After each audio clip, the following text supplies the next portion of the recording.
to have this in mind when we study China, when we try to report on China. That the Communist Party now is saying we had 30 years of peace during which we could develop. And what happened after the Tiananmen massacre on June 4th, 1989, is that the Communist Party took the example of the Soviet Union and said, if you go on with democratization, you will follow the Soviet Union's lead. And China will be broken up, and it will disappear, and the Tibetans will take autonomy, and the Uyghurs will take autonomy, and then it will be the breakup of China. Elites accepted the discourse of the party. Most of intellectuals, most economic elites, most political elites said, yes, we need to put our contradictions aside and all work for the development of China to make China a strong country. And this happened after 1992, especially after Deng Xiaoping's trip to the south. Then, this development, which was really impressive under Jiang Zemin, also had various consequences. The development of huge inequalities, which started to worry the leadership.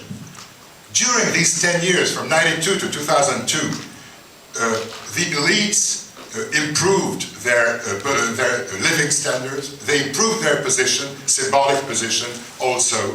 They improved their freedom of expression as long as it was not in public.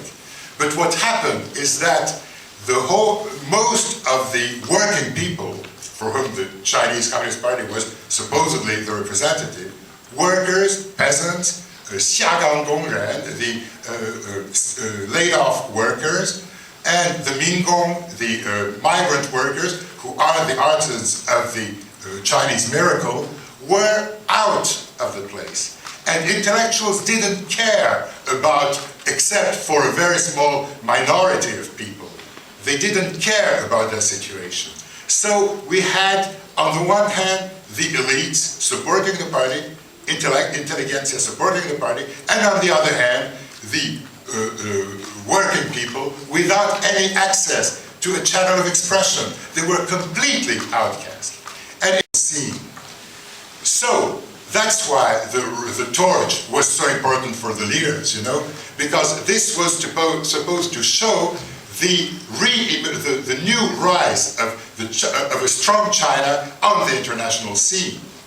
When the Tibet events happened and the protest against the torch happened, then the Chinese leaders were confronted with a contradiction. What can you do?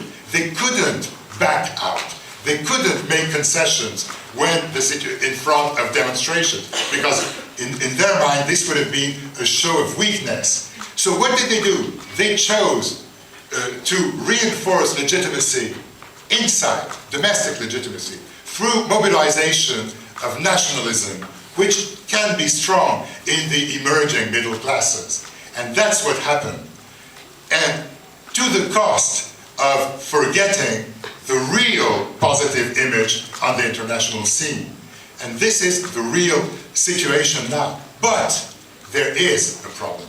It happened already. It happened in 1999 with the bombing of the Chinese embassy in Belgrade. It happened in 2005 with the anti-Japanese demonstration.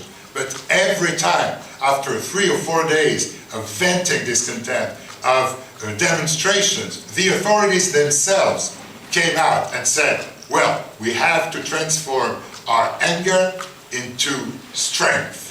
And we shouldn't continue to demonstrate, but we have to develop our country to make good Olympics, for example. Why? Because the success of the present leadership is based on globalization.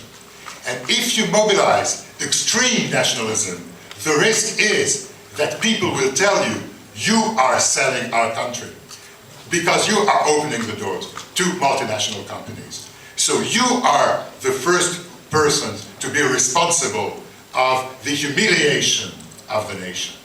So this is why, in a way, I'm quite optimistic. I think this eruption of nationalism will pass sooner than what many people think. Thank you.